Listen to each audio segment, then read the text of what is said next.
সাথে সাথে কর ওই ছাড়ি আমি কেমনে ছাড়াবো স্যার আমি তো পারতাছি না ছাড়বি না জামিলা খবরদার ছাড়বি না আম কই পাশে লাইনে আসছে কেন হ্যাঁ ধরে রাখ এই তুই বর্ডারের ওই পাশে গেছিস কেন স্যার আমি ভুলে গেছি না স্যার সাথে কর স্যার মান চলে এলো এই জামিলা ছাড় জামিলা স্যার ঋতু স্যার ওকে ছাড়তে বলো কেউ যদি আমাকে সরি বলে অনুরোধ করে আমি তাহলে ভেবে দেখতে পারি অসম্ভব স্যার স্যার এখন আপনারা কি শুরু করছেন স্যার স্যার আপনি খালি সরিটা কইলাম স্যার আমি কিন্তু পারতাছি না তোর পুরুষের মতো কথা বল তুই শহীদ হয়ে যাবি মরে তোর বউ বাচ্চারে আমি পালমু নিজের বউরে পালতে পারতেছেন না আপনি আমার বউরে পালবেন স্যার এই শয়তান ছেলে আপনার কাছে ছিল না অতীন তুই ইজ্জত দিস না পুরুষ মানুষের ইজ্জতই সব লাইগা থাক আপনি করতে এমনি কামড় খাইছেন কান নাই তো আপনি বুঝবেন কি স্যার এমনি কামাবো না আপনি পুলিশ ডাকতেন পুলিশ আসবে না তুই পারবি না না আমি পারবো না স্যার আমার তো সম্ভব না তুই কি কর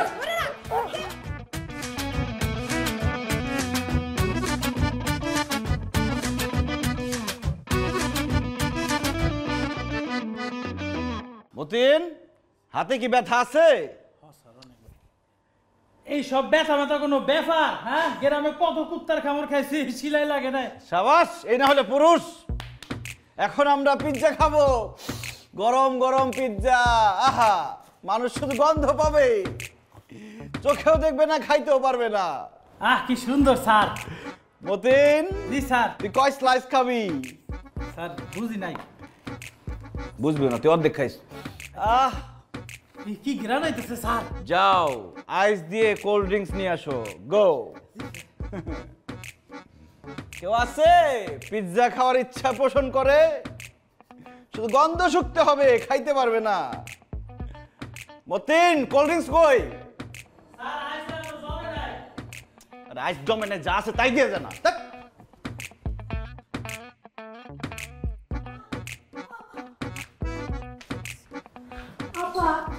ওরা পিজা আনছে আবার রান্নাঘরে শিডিউল গো ওরা রান্নাও করবো পিজাও খাইবো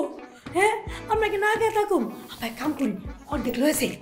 সোসার করে সোসা ওগো পিছনে মোরা বুঝবো না আমি ওর কাছে ছোট হবো না ছোট হবে না ভালো কথা ওরা খাইবো নাকি গন্ধ শুকো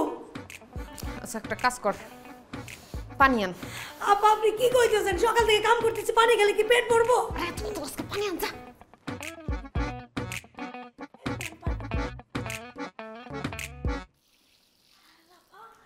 এবার খা আপনি পানি লাগলে আমি তো বুঝি নাই তোর উপরে আমার খুব মেজাজ খারাপ লাগে আমি বলছি না কোল্ড ড্রিঙ্কস রাখতে হবে শুধু আইস নিয়ে আসছে আইস দিয়ে আমি কি খাবো ফালতু পানি আসলো কোথেকে স্যার এটা তো টিন না ফাঁকা পানি করলো কোনতে কি ব্যাপারটা কি হলো বুঝলাম না দেখছস শত্রুতা করছে পানি ঢালছে আমাদের পিজ্জার মধ্যে এই সব ষড়যন্ত্র শত্রুতা আমরা কিন্তু মানবো না আমাদের এখানে বর্ডার পার করে আমাদের পিজ্জা নষ্ট করে দিছে মেজাজটা যে কেমন খারাপ লাগতেছে আমরাও ছাড়বো না আমরা এটা প্রতিশোধ নিব স্যার